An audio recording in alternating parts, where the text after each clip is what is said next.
Top quality और consistent performance के लिए सिर्फ सिल्वर पंप नाम याद रखना। ರೌಡಿ ಶೀಟರ್ ಕೊಲೆ ಕೇಸ್ನಲ್ಲಿ ಮಾಜಿ ಸಚಿವರ ಹೆಸರು ಕೇಳಿ ಬಂದಿದೆ. ಶಾಸಕ ಭೈರತಿ ಬಸವರಾಜ್ ವಿರುದ್ಧ ಹಾಗಾಗಿ ಈಗ ಎಫ್ಐಆರ್ ಕೂಡ ದಾಖಲಾಗಿದೆ. ರೌಡಿ ಶೀಟರ್ ಬಿಕ್ಲು ಶಿವ ಈತನ ಕೊಲೆ ಪ್ರಕರಣದಲ್ಲಿ ಎಫ್ಐಆರ್ ಆಗಿದೆ. ಇದರಲ್ಲಿ ಶಾಸಕ ಭೈರತಿ ಬಸವರಾಜ್ ಹೆಸರು ಕೇಳಿ ಬಂದಿದೆ. ಇದರಲ್ಲಿ ಆರೋಪಿ ನಂಬರ್ 5 A5 ಆಗಿ ಶಾಸಕ ಭೈರತಿ ಬಸವರಾಜ್ ಹೆಸರನ್ನ ನಮೂದು ಮಾಡಲಾಗಿದೆ. ಕೊಲೆಗೆ ಭೈರತಿ ಬಸವರಾಜ್ ಕುಮ್ಮಕ್ಕು ನೀಡಿದ್ದಾರೆ ಅಂತ ಹೇಳಿ ಇರುವಂತಹ ಆರೋಪ. Rowdy sheeter Shivakumar alias Biklu Shiva ಈತನ ತಾಯಿ ವಿಜಯಲಕ್ಷ್ಮಿ ದೂರು ಕೊಟ್ಟಿದ್ದಾರೆ. ಜಗದೀಶ್, ವಿಮಲ್, ಕಿರಣ್, ಅನಿಲ್ ಮತ್ತು ಭೈರತಿ ಬಸವರಾಜ್ ಈ 5 ಜನರ ವಿರುದ್ಧ ಈಗ ಎಫ್ಐಆರ್ ದಾಖಲಾಗಿದೆ. ಅದರಲ್ಲಿ A5 ಆಗಿರುವಂತವರು ಭೈರತಿ ಬಸವರಾಜ್. ಭೈರತಿ ನಗರ ಠಾಣೆ ಪೊಲೀಸರು ಎಫ್ಐಆರ್ ದಾಖಲಿಸಿಕೊಂಡು ಈಗ ತನಿಖೆ ಮಾಡ್ತಾ ಇದ್ದಾರೆ.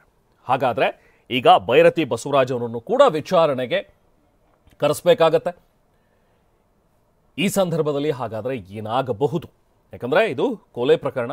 ಅವರ ತಾಯಿನೇ, ಬಿಕ್ಲು ಶಿವ ತಾಯಿನೇ ಈಗ ಕಂಪ್ಲೇಂಟ್ ಕೊಟ್ಟಿರೋದು. ಅದರಲ್ಲಿ ಭೈರತಿ ಬಸವರಾಜ್ ಅವರ ಹೆಸರು ಕೂಡ ಇದೆ. ಭೈರತಿ ಬಸವರಾಜ್ ಅವರ ಕುಮ್ಮಕ್ಕಿನಿಂದಲೇ ಈ ಕೊಲೆ ಆಗಿದೆ ಅಂತ ಹೇಳಿ, ಅಂದ್ರೆ ಪ್ರಮುಖವಾಗಿ ಕಾರಣನೇ ಭೈರತಿ ಬಸವರಾಜ್ ಅನ್ನೋ ರೀತಿಯಲ್ಲಿ ಈಗ ಆರೋಪ ಮಾಡಲಾಗಿದೆ. ಭೈರತಿ ಬಸವರಾಜ್ ವಿರುದ್ಧ ದೂರು ನೀಡಿದಂತಹ ರೌಡಿ ಶಿವ ಈ ಹಿಂದೆ ಬಿಜೆಪಿ ಶಾಸಕ ಭೈರತಿ ಬಸವರಾಜ್ ವಿರುದ್ಧ ಎಫ್ಐಆರ್ ಆಗಿದೆ. ಜಮೀನು ವಿಚಾರಕ್ಕೆ ಭೈರತಿ ಬಸವರಾಜ್ ಹುಡುಗರ ಗಲಾಟೆ ಆಗಿತ್ತಂತೆ. ಅವರು ಹುಡುಗರ ನಡುವೆ ಕಿತ್ತಾಡ್ಕೊಂಡಿದ್ದಾರೆ. ಕಿತ್ಗಾನಹಳ್ಳಿ ಬಳಿ ಸರ್ವೆ ನಂಬರ್ 212 GPA ವಿಚಾರಕ್ಕೆ ಸಂಬಂಧಪಟ್ಟಂತೆ ಆಗಿದ್ದಂತ ಜಗಳ ಆಯಿತು. GPAನ ಜನರಲ್ ಪವರ್ ಆಫ್ ಅಟಾರ್ನಿ ಅದನ್ನ ರದ್ದುಪಡಿಸಬೇಕು ಅಂತ ಹೇಳಿ, ಪೊಸಿಷನ್ ಬಿಟ್ಕೊಡ್ಬೇಕು ಪೊಸಿಷನ್ ಅನ್ನ ಅಂತ ಹೇಳಿ ಕಿತ್ತಾಡಿದ್ರು. ಸೊ ಆ ಬೆದರಿಕೆ ಹಾಕ್ತಾ ಇದ್ದಂತ ದೃಶ್ಯ ಕೂಡ ಮೊಬೈಲ್ನಲ್ಲಿ ಸೆರೆ ಹಿಡಿಯಲಾಗಿತ್ತು.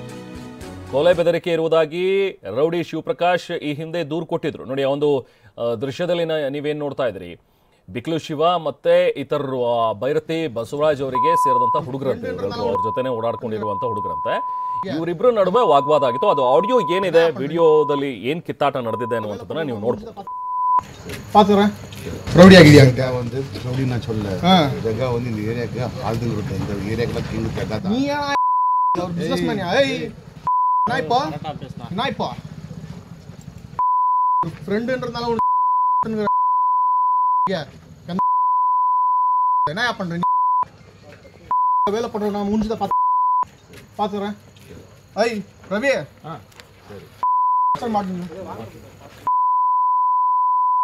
சொல்றா டான் என்ன என்ன என்ன பின்ன ரவுடி ஆகிடியா வந்து ரவுடி நான் சொல்ல ஜகா வந்து இந்த ஏரியாக்கு ஆழ்ந்து விட்டேன். இந்த ஏரியாக்குலாம் கிங் கேட்காத நீ ஒரு ಬಿಸಿನೆಸ್ಮನ್. ನೋಡಿ, ಅಲ್ಲಿ ನಡೀತಾ ಇರುವಂತಹ ಒಂದು ವಾಗ್ವಾದ ಈ ಹಿಂದೆ ಸಾಕಷ್ಟು ದಿನಗಳ ಹಿಂದೆ ನಡೆದಿದ್ದಂತಹ ಒಂದು ಗಲಾಟೆ. ಅದು ಭೈರತಿ ಬಸವರಾಜ್ ಅವರ ಹುಡುಗರು ಬಂದು ಧಮಕಿ ಹಾಕಿದ್ರು ಅನ್ನುವಂಥದ್ರ ಬಗ್ಗೆ ಒಂದು ವಿಡಿಯೋ ಅದು ವೈರಲ್ ಆಗ್ತಾ ಇದೆ. ಇಲ್ಲಿ ಬಿಕ್ಲು ಶಿವ ಕೂಡ ಅಲ್ಲಿ ನಿಂತಿದ್ದಾರೆ. ಆತನ ಜೊತೆಗೆ ಜಗಳ ಆಗತ್ತೆ, ಅಂದ್ರೆ ಮಾತಿಗೆ ಮಾತು ಬೆಳೆದು ಒಂದು ಧಮಕಿ ಹಾಕ್ತಾರೆ. ಸೊ ಇದಾಗಿ ಕೆಲವು ದಿನಗಳ ನಂತರ ಕೊಲೆ ನಡೆದಿರುವಂಥದ್ದು. ಸೊ ಹಾಗಾಗಿ ಈಗ ಅವರ ತಾಯಿ ಬಿಕ್ಲು ಶಿವ ತಾಯಿ ಈಗ ಕಂಪ್ಲೇಂಟ್ ಮಾಡ್ತಾ ಇರೋದು, ನನ್ನ ಮಗನ ಸಾವಿಗೆ ಭೈರತಿ ಬಸವರಾಜ್ ಅವರು ಕೂಡ ಕಾರಣ ಅಂತ. ಅವರ ಜಮೀನಿಗೆ ಸಂಬಂಧಪಟ್ಟಂತೆ ಆ GPA ಚೇಂಜ್ ಮಾಡೋದು, ಜೊತೆಗೆ ಆ ಪೊಸೆಷನ್ ಅನ್ನ ಬಿಟ್ಕೊಡೋ ವಿಚಾರಕ್ಕೆ ಸಂಬಂಧಪಟ್ಟಂತೆ ಗಲಾಟೆ ಆಗಿತ್ತು. ಆವಾಸ್ ಕೂಡ ಹಾಕಿದ್ರು, ಆ ಟೈಮ್ನಲ್ಲಿ ಧಮಕಿ ಕೂಡ ಹಾಕಿದ್ರು ನನ್ನ ಮಗನಿಗೆ. ಸೊ ಇವರೇ ಕೊಲೆ ಮಾಡಿರೋದು ಅಂತ ಹೇಳಿ ಈಗ 5 ಜನರ ವಿರುದ್ಧ ಕಂಪ್ಲೇಂಟ್ ಕೊಟ್ಟಿದ್ದಾರೆ. ಅದರಲ್ಲಿ A5 ಆಗಿ ಈಗ ಭೈರತಿ ಬಸವರಾಜ್ ಅವರ ಹೆಸರನ್ನ ಸೇರಿಸಿದ್ದಾರೆ. ಕಿತ್ಗಾನಹಳ್ಳಿ ಬಳಿ ಸರ್ವೆ ನಂಬರ್ 212 ಆ ಜಮೀನಿಗೆ GPA ರದ್ದುಪಡಿಸಬೇಕು, ಜೊತೆಗೆ ಪೊಸೆಷನ್ ಬಿಟ್ಕೊಡ್ಬೇಕು ಅನ್ನೋ ವಿಚಾರಕ್ಕೆ ಸಂಬಂಧಪಟ್ಟಂತೆ ನಡೆದಿದ್ದಂತಹ ಗಲಾಟೆ ಇದು. ಸೊ ಈಗ FIR ಆಗಿದೆ. ಇನ್ನು ನೆಕ್ಸ್ಟ್ ಪೊಲೀಸರ ತನಿಖೆ ಹೇಗೆ ಸಾಗುತ್ತೆ ಅನ್ನುವಂಥದ್ದನ್ನ ನೋಡಬೇಕು. ಇದರಲ್ಲಿ ಪ್ರಮುಖವಾಗಿ ಈಗ ವಿಜಯಲಕ್ಷ್ಮಿ ಅವರು, ಅವರ ತಾಯಿ, ಅಂದ್ರೆ rowdy sheeter Shivakumar alias Biklu Shiva ಏನಿದ್ದಾನೆ ಆತನ ತಾಯಿ ವಿಜಯಲಕ್ಷ್ಮಿ ಕೊಟ್ಟಿರುವಂತಹ ದೂರಿದು. ಜಗದೀಶ್, ವಿಮಲ್, ಕಿರಣ್, ಅನಿಲ್ ಈ 4 ಜನರು ಕೊಲೆ ಮಾಡಿದ್ದಾರೆ ಅನ್ನುವಂಥದ್ರ ಬಗ್ಗೆ ಇರುವಂತಹ ಆರೋಪ. ಹಾಗೆ ಇವರಿಗೆ ಕುಮ್ಮಕ್ ಕೊಟ್ಟಿದ್ದು ರೌಡಿ ಶೀಟರ್ ಬಿಕ್ಲು ಶಿವನನ್ನ ಕೊಲೆ ಮಾಡೋದಕ್ಕೆ ಹೇಳಿದ್ದೇನೆ ಭೈರತಿ ಬಸವರಾಜ್ ಅಂತ ಹೇಳಿ ಈಗ FIRನಲ್ಲಿ ಹೆಸರು ದಾಖಲು ಮಾಡಲಾಗಿದೆ.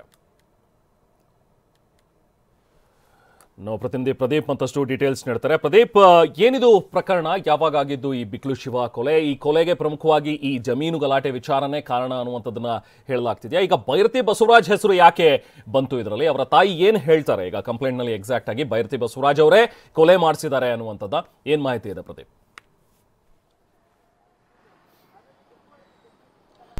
ರೆಹಮಾನ್ ನಿನ್ನೆ ರಾತ್ರಿ 8:30 ಸುಮಾರಿಗೆ ಭಾರತೀಯ ಲೇಔಟ್ ಪೊಲೀಸ್ ಠಾಣಾ ವ್ಯಾಪ್ತಿಯ ಹಲಸೂರು ಕೆರೆಯ ಬಳಿ ರೌಡಿ ಶೀಟರ್ ಆಗಿದ್ದಂತಹ ಬಿಕ್ಲು ಶಿವ ಈತನ ಮನೆಯ ಮುಂದೆ ಆತನ ಭೀಕರವಾಗಿ 7 ರಿಂದ 8 ಜನ ದುಷ್ಕರ್ಮಿಗಳು ಹತ್ಯೆಯನ್ನ ಮಾಡಿರ್ತಾರೆ. ಈ ಒಂದು ಪ್ರಕರಣ ಸಂಬಂಧ ಈಗ ಭಾರತೀನಗರ ಪೊಲೀಸ್ ಠಾಣೆಯಲ್ಲಿ FIR ದಾಖಲಾಗಿದೆ. ಈ FIR ನಲ್ಲಿ ಭೈರತಿ ಬಸವರಾಜ್ ಅವರನ್ನ 5ನೇ ಆರೋಪಿಯನ್ನಾಗಿ ಮಾಡಿದ್ದಾರೆ. ಅಂದ್ರೆ ಬಿಕ್ಲು ಶಿವ ಅವರ ತಾಯಿ ವಿಜಯಲಕ್ಷ್ಮಿ ಕೊಟ್ಟಂತಹ ದೂರಿನಡಿ ಅಂದ್ರೆ ಭೈರತಿ ಬಸವರಾಜ್ ಅವರ ಕುಮ್ಮಕ್ಕಿನಿಂದ ಜಗದೀಶ್, ಅನಿಲ್, ವಿಮಲ್ ಸೇರಿದಂತೆ ಇನ್ನೂ ಸಾಕಷ್ಟು ಜನ ಅಂದ್ರೆ 7 ರಿಂದ 8 ಜನ ಈ ಒಂದು ಘಟನೆಗೆ ಸಂಬಂಧಪಟ್ಟಂತೆ ತಮ್ಮ ಮಗ ಬಿಕ್ಲು ಶಿವನ ಮೇಲೆ ಹಲ್ಲೆಯನ್ನ ನಡೆಸಿ ಆತನನ್ನ ಕೊಲೆ ಮಾಡಿದ್ದಾರೆ ಅಂತ ಹೇಳಿ ವಿಜಯಲಕ್ಷ್ಮಿ ಅವರು ದೂರ ನೀಡಿರುವಂತದ್ದು. ಈ ಘಟನೆಯ ಒಂದು ಹಿನ್ನೆಲೆಯನ್ನ ನೋಡೋದಾದ್ರೆ ಫೆಬ್ರವರಿಯಲ್ಲೂ ಸಹ ಕಿತ್ಗನಹಳ್ಳಿ ಸಮೀಪದಲ್ಲಿ ಒಂದು ಜಮೀನು ವಿಚಾರಕ್ಕೆ ಜಗದೀಶ್ ಮತ್ತೆ ಶಿವಕುಮಾರ್ ನಡುವೆ ಜಗಳ ಆಗಿರುತ್ತೆ. ಈ ವೇಳೆಯೂ ಸಹ ಬಿಕ್ಲು ಶಿವ ಭಾರತೀನಗರ ಪೊಲೀಸ್ ಠಾಣೆಯಲ್ಲಿ ಜಗದೀಶ್ ಮತ್ತೆ ಭೈರತಿ ಬಸವರಾಜ್ ಅವರ ವಿರುದ್ಧ ದೂರ ನೀಡಿರುತ್ತಾರೆ. ಈ ದೂರನ್ನ ಸ್ವೀಕರಿಸಿದಂತಹ ಪೊಲೀಸರು ಭೈರತಿ ಬಸವರಾಜ್ ಅವರ ಹೆಸರನ್ನ ಬಿಟ್ಟು ಜಗದೀಶ್ ಮತ್ತೆ ಇನ್ನಿತರ ಆರೋಪಿಗಳನ್ನ FIR ನಲ್ಲಿ ಅವರ ಆರೋಪಿಗಳನ್ನಾಗಿ ಮಾಡಿರ್ತಾರೆ. ಈ ನಿನ್ನೆ ರಾತ್ರಿ ಆದಂತಹ ಕೊಲೆಗೆ ಸದ್ಯಕ್ಕೆ ಭೈರತಿ ಬಸವರಾಜ್ ಅವರ ಕುಮ್ಮಕ್ಕಿನಿಂದಲೇ ಜಗದೀಶ್ ಮತ್ತೆ ಆತನ ಸಹಚರರು ತಮ್ಮ ಮಗನ ಮೇಲೆ ಹಲ್ಲೆಯನ್ನ ಮಾಡಿ ಆತನನ್ನ ಭೀಕರವಾಗಿ ಕೊಲೆ ಮಾಡಿದ್ದಾರೆ ಅಂತ ದೂರ ನೀಡಿದ್ದಾರೆ. ಈ ದೂರಿನ ಸಂಬಂಧ ಈಗ ಪೊಲೀಸರು ಜಗದೀಶ್, ಅನಿಲ್, ವಿಮಲ್ ಸೇರಿದಂತೆ ಭೈರತಿ ಬಸವರಾಜ್ ಅವರನ್ನ 5ನೇ ಆರೋಪಿಯನ್ನಾಗಿ ಮಾಡಿ ಸುಮಾರು 8 ರಿಂದ 9 ಜನರ ಮೇಲೆ FIR ಅನ್ನ ದಾಖಲಿಸಿದ್ದಾರೆ. ಸದ್ಯ ಭಾರತೀನಗರ ಪೊಲೀಸರು ರಾತ್ರಿಯಿಡೀ ಕಾರ್ಯಾಚರಣೆ ನಡೆಸಿ ವಿಮಲ್ ಸೇರಿದಂತೆ 5ವರನ್ನ ವಶಕ್ಕೆ ಪಡೆದಿದ್ದಾರೆ. ಅಂದ್ರೆ ರಾತ್ರಿ ಸ್ಕಾರ್ಪಿಯೋ ವಾಹನದಲ್ಲಿ ಬಂದಂತಹ 7 ರಿಂದ 8 ಜನ ದುಷ್ಕರ್ಮಿಗಳು ಇದೇ ಒಂದು ಮನೆಯ ಬಳಿ ನಿಂತಿರ್ತಾರೆ. ಅಂದ್ರೆ ಇದೇ ಮನೆಯಲ್ಲಿ ಬಿಕ್ಲು ಶಿವ ವಾಸವಾಗಿರ್ತಾನೆ. 8:30 ಸುಮಾರಿಗೆ ಹೊರಗಡೆ ಬಂದಂತಹ ಬಿಕ್ಲು ಶಿವನ ಮೇಲೆ 7-8 ಜನ ಏಕಾಏಕಿ ದಾಳಿಯನ್ನ ಮಾಡಿ ಮಚ್ಚುಲ ಅಂಗಗಳಿಂದ ಆತನ ಮೇಲೆ ಭೀಕರವಾಗಿ ಹಲ್ಲೆಯನ್ನ ಮಾಡ್ತಾರೆ. ಈ ಒಂದು ಫುಟ್ಪಾತ್ ಮೇಲೆ ಆತನ ಮೇಲೆ ಹಲ್ಲೆ ಮಾಡಿದಾಗ ಆತ ತಪ್ಪಿಸ್ಕೊಳ್ಳೋಕೆ ಹೋದಾಗ ಕಾರಿನ 2 ಕಾರ್ಗಳ ಮಧ್ಯೆ ಆತನ ಸಿಗಾಕೊಳ್ತಾನೆ. ಈ ವೇಳೆ 7 ರಿಂದ 8 ಜನರು ಸಹ ಲಾಂಗು ಮಚ್ಚಿನಿಂದ ಆತನ ಮೇಲೆ ಭೀಕರವಾಗಿ ಹಲ್ಲೆಯನ್ನ ಮಾಡಿ ಆತ ಸ್ಥಳದಲ್ಲೇ ಸಾವನ್ನಪ್ಪಿರ್ತಾನೆ. ಈ ಜಾಗದಲ್ಲಿ ಈ ಭೀಕರತೆ ಹೇಗಿತ್ತು ಅಂತ ಹೇಳಿದ್ರೆ ನೀರಿನಂತೆ ರಕ್ತ ರಾತ್ರಿಯಿಡೀ ನಿಂತಿರುತ್ತೆ. ಈ ಘಟನೆ ಆದ ತಕ್ಷಣ ಸ್ಕಾರ್ಪಿಯೋ ವಾಹನದಲ್ಲಿ ಆರೋಪಿಗಳೆಲ್ಲರೂ ಸಹ ಎಸ್ಕೇಪ್ ಆಗಿರ್ತಾರೆ. ಬಳಿಕ ಸ್ಥಳಕ್ಕೆ ಬಂದಂತಹ ಭಾರತೀನಗರ ಪೊಲೀಸರು ಮತ್ತು ಈ ವಿಭಾಗದ ಹಿರಿಯ ಪೊಲೀಸ್ ಅಧಿಕಾರಿಗಳು ಈ ಒಂದು ಘಟನೆಯನ್ನ ನೋಡಿ ತಕ್ಷಣವೇ ಮೃತದೇಹವನ್ನ ಆಸ್ಪತ್ರೆಗೆ ರವಾನಿಸ್ತಾರೆ. ತದನಂತರ ಇಲ್ಲಿನ CCTV ಕ್ಯಾಮೆರಾಗಳು ಮತ್ತು ಸ್ಥಳೀಯರು ಮತ್ತು ಅವರ ತಾಯಿ ನೇರ ಪ್ರತ್ಯಕ್ಷ ಸಾಕ್ಷಿ ಕೂಡ ಆಗಿರ್ತಾರೆ. ಅಂದ್ರೆ ಮನೆಯ ಮೇಲ್ಗಡೆ ನಿಂತ್ಕೊಂಡು ವಿಜಯಲಕ್ಷ್ಮಿ ಅವರು ದಾಳಿಯನ್ನ ಮಾಡಿರೋದನ್ನ ನೋಡಿರ್ತಾರೆ. ಹೀಗಾಗಿ ಎಲ್ಲರ ಹೇಳಿಕೆಯನ್ನ ಪಡ್ಕೊಂಡು ಜೊತೆಗೆ ಸ್ಕಾರ್ಪಿಯೋ ವಾಹನದಲ್ಲಿ ಯಾರು ಹೋಗಿದ್ರು ಈಗ ಅದ್ರ ಬಗ್ಗೆ ಮಾಹಿತಿ ಪಡ್ಕೊಂಡು 5ವರನ್ನ ವಶಕ್ಕೆ ಪಡೆದು ವಿಚಾರಣೆ ಮಾಡ್ತಾ ಇದ್ದಾರೆ.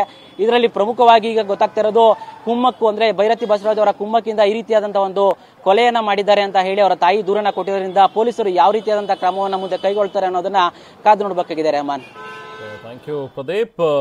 ಈಗ ಕೊಲೆ ನಡೆದಿರುವಂಥದ್ದಕ್ಕೆ ಸಂಬಂಧಪಟ್ಟಂತೆ ಈಗ ಅವರ ತಾಯಿ ಕೂಡ ಕಂಪ್ಲೇಂಟ್ ಕೊಟ್ಟಿದ್ದಾರೆ. ನಿನ್ನೆ ರಾತ್ರಿ ಮನೆಯ ಮುಂಭಾಗನೇ ಮಾರಕಾಸ್ತ್ರಗಳಿಂದ ಕೊಚ್ಚಿ ಬಿಕ್ಲು ಶಿವನನ್ನು ಕೊಲೆ ಮಾಡಲಾಗಿದೆ. ಈಗ ಅವರ ತಾಯಿ ಹೇಳ್ತಾ ಇರೋದು ಇದು ಜಮೀನಿಗೆ ಸಂಬಂಧಪಟ್ಟಂತೆ, ಈ ಜಮೀನು ವಿಚಾರಕ್ಕೆ ಸಂಬಂಧಪಟ್ಟಂತೆಯೇ ಗಲಾಟೆ ಆಗ್ತಾ ಇತ್ತು. ಆಗಾಗ ನನ್ನ ಮಗನಿಗೆ ಬೆದರಿಕೆ ಕೂಡ ಹಾಕ್ತಾ ಇದ್ರು, ಅವರೇ ಕೊಲೆ ಮಾಡಿದ್ದಾರೆ ಅನ್ನುವಂಥದ್ರ ಬಗ್ಗೆ ಈಗ ದೂರನ್ನು ಕೊಟ್ಟಿದ್ದಾರೆ. ಅದರಲ್ಲಿ ಶಾಸಕ ಭೈರತಿ ಬಸವರಾಜ್ ಅವರ ಹೆಸರನ್ನು ಕೂಡ ಅವರು ದಾಖಲಿಸಿದ್ದಾರೆ. ಸೊ ಹಾಗಾಗಿ ಈ ಪ್ರಕರಣದಲ್ಲಿ ಈಗ A5 ಆಗಿ ಭೈರತಿ ಬಸವರಾಜ್ ಅವರ ಹೆಸರು ಕೂಡ ನಮೂದಾಗಿದೆ.